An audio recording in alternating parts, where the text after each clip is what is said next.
आज राष्ट्रीय समाज पक्षाच्या वतीनं आमच्या फिल्म डिव्हिजनच्या काही कार्यकर्त्यांनी आम्हाला भेटले युनियनच्या बोलत राष्ट्रीय समाज पक्षाच्या वतीनं आम्ही एक फिल्म आघाडी काढतोय। त्यासाठी युनियन जे वर्कर आहेत फिल्ममध्ये काम करणारे त्यांच्यासाठी आज युनियनची घोषणा होती। त्यासाठी आमचे ठाकूर आहे यादव जे हमारे असं हे करून प्रोग्रामची मीटिंग आज चाललेली आहे। त्याबद्दल त्यांना मी बोलवलं की म्हटलं आपल्या पक्षाच्या अंतर्गत युनियन असावी फिल्म डिव्हिजन वर्करच्या प्रश्नाचा मुद्दा होऊन श्रमिकाचा मुद्दा घेऊन त्यासाठी ॲक्च्युली नियोजन केलं आहे। दुसरं असं की आपल्या पक्षाच्या वर्धापन दिन पण होणार आहे आणि आगामी विधानसभा पण इथं होणार आहेत, तर त्याच्या पार्श्वभूमीवर आपल्या काय सध्या रणनीती आहे? ऑगस्टला आपल्या पक्षाचा 21वा वर्धापन दिन अकोला येथे ठेवलेला आहे आणि त्यासाठी आम्ही प्रत्येक जिल्ह्यात तालुक्यात आमच्या मीटिंग चालू आहे। 288 विधानसभा वाईज मीटिंग चाललेली आहे आणि त्या दृष्टीनं प्रयत्न चालला आहे। कमीत कमी 50,000 लोक अकोल्याला 29 ऑगस्टला एकत्र येतील अशा दृष्टीनं आमचा माहोल चाललेला आहे। त्या दृष्टीनं आमचं काम चाललेलं आहे। सध्या फिल्म आघाडी तुम्ही स्थापन करताय, याच्या अगोदर कोणकोणत्या आघाडी आपल्या कार्यान्वित झालेल्या आहेत आणि फिल्म आघाडीमार्फत कसं तुम्ही कलाकार आहेत, नवोदित कलाकार आहेत किंवा जे ग्रासरूटला काम करतात परंतु अद्याप त्यांना न्याय मिळाला नाही, तर त्यांच्यावरती तुम्ही कसं फोकस करणार? जे फिल्म लाईनमध्ये हिंदी मराठी कन्नड वगैरे फिल्ममध्ये काम करतात, जे बॅक फ्रेमच्या पाठीमागचे असतात पडद्यामागचे त्या कलाकारांच्या अन्याय होऊ नये त्या दृष्टीनं आमची युनियन आणि पक्ष त्याला समर्थन ताकद देईल। त्यांना रोज भत्ता व्यवस्थित पैसा मिळाला पाहिजे, पगार मिळत नाही।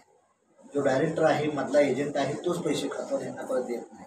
या साऱ्या गोष्टीचा फिल्मचा अभ्यास करून त्या दृष्टीने जे कामगारांना मदत करता येईल स्वच्छ भावनेतून त्या दृष्टीनं राष्ट्रीय समाज पार्टी प्रयत्न करत आणि तसा आमचा प्रयत्न चालण्यासाठी राष्ट्रीय समाज पार्टीची युनियन आम्ही फिल्म डिव्हिजनला गोरेगावला उभा करत आहे। विधानसभा हे स्वतःच्या तुम्ही एकट्याच्या पक्षावरती लढणार आहात की गठबंधन करणार युती करणार आहात? सध्याला राष्ट्रीय समाज पक्ष हा महायुतीचा भाग आहे। महायुतीत होतो, लोकसभेला मला त्यांनी जागा सोडलेली होती पण दुर्दैव त्यात माझा पराजय झाला।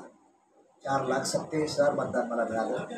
महाराष्ट्रात एक असं आहे की मी प्रत्येक बारीनं लोकसभेला लढतो, 16 दिवस त्या जिल्ह्यात जातो आणि 5.25 लाख मतदान घेतो, हे माझं रेकॉर्ड आहे।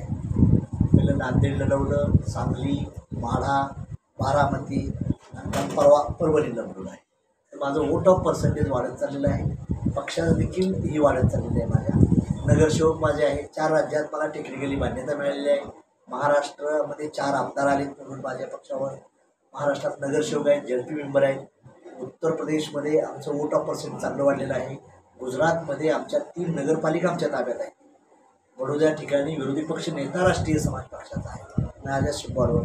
कर्नाटकामध्ये सुद्धा आम्ही विजयी झालो आहे। म्हणजे महाराष्ट्र, कर्नाटका, उत्तर प्रदेश आणि गुजरात या 4 राज्यामध्ये पक्षाला जी टेक्निकली मान्यता लागते ती वी आर ऑप्टेड मिळवलेली आहे आणि आता जवळजवळ आम्ही 27 राज्यामध्ये पक्षाचा दौरा आहे। कालच मी पंजाबला होतो, पंजाबवरनं दिल्ली केली, दिल्लीवरून अगोदर गुजरात केलं, गुजरातवरनं पंजाबला गेलो, पंजाबवरनं दिल्ली, दिल्लीवरून आजच आलो सकाळच्या राज्यात। त्यामुळं आज आमच्या यादव आमचे जिल्हा प्रमुख आहेत, त्यांनी मला सांगितलं की आपल्याला फिल्म लाईनच्याबद्दल मीटिंग आहे, गेले 8 दिवसात तारीख म्हणून ठीक आहे म्हणजे इथंच पत्रकार परिषदेवर चर्चा करू। तर आम्ही महायुतीत आहे सध्याला, त्यामुळं महायुतीला आमचं म्हणणं आहे की अजितदादा असतील, शिंदेसाहेब असतील किंवा फडणवीस साहेब असतील, महायुतीत आम्हाला सन्मानजनक जागा मिळाव्यात ही आमची अपेक्षा आहे। महायुतीने जर आम्हाला नाही सन्मानजनक जागा दिल्या तर आम्ही 288वर आम्ही स्वतंत्र आमची तयारी चालली आहे।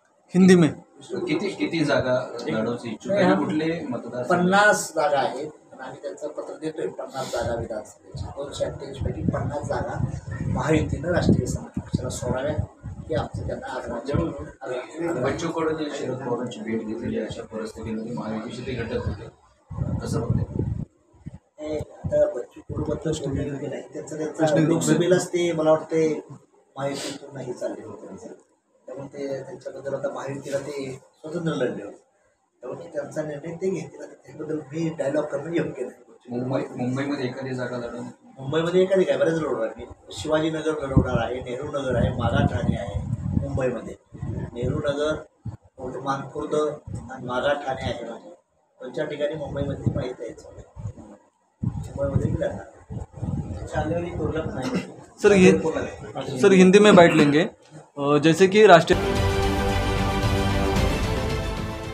देश विदेशातील प्रत्येक घडामोडींचे लाईव्ह अपडेट मिळवण्यासाठी आता साम टीव्हीच्या सर्व सोशल मीडिया प्लॅटफॉर्मला लाईक, फॉलो आणि सबस्क्राईब करा.